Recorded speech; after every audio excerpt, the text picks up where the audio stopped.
Okay, the subject at hand today will be circular motion.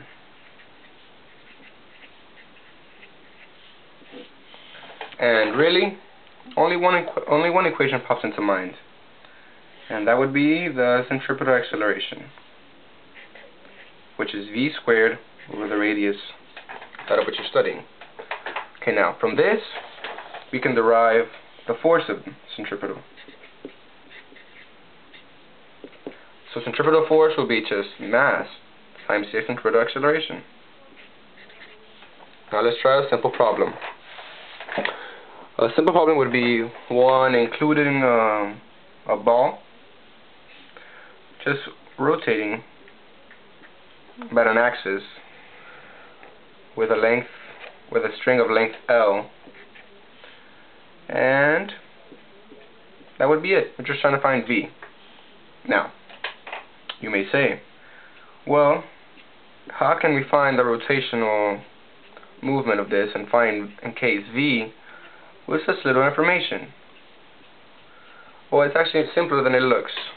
Of course, G, the acceleration of gravity, is given, and we know that this axis is perpendicular to that of which the circular path of the ball, which we're studying.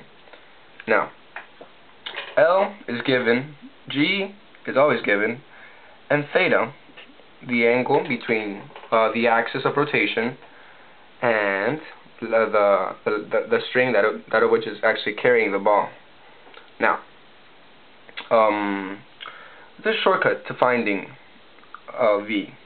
Instead of doing a free body diagram and finding the vectors of tension and equalizing them with the weight, which is mg, we could do something else. We could find the centripetal acceleration, which is always going towards the center of the axis of rotation, like this, through simple trigonometry.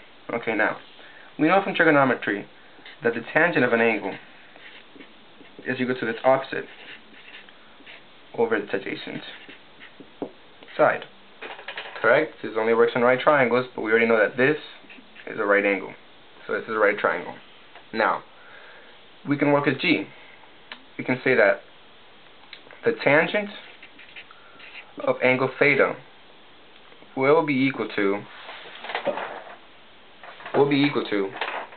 the centripetal acceleration over G.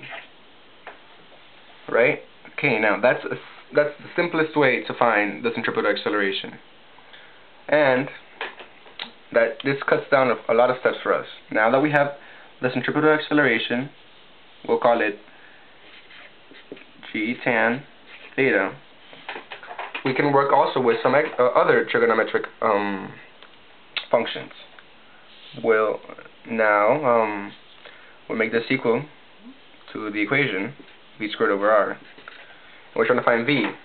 Okay, now all of this is given. This is given, but r isn't given. Well, clearly it isn't anyways. But to trigonometry we can find it out. The sine of theta right here, is always equal to the opposite over the hypotenuse. Now, the opposites would be the radius of the circle, that of which it's rotating about, and the hypotenuse would be the length of the string, which is holding the ball. Now, because sine of theta is equal to r over L, we could simply multiply the length of the string times the sine of theta, and we can get r. So, simply put, to get V, we can substitute r here and to multiply here. So now we'll get L sine of theta times G tangent of theta will be equal to V squared. We simply square root this product and no matter squared, we get the velocity.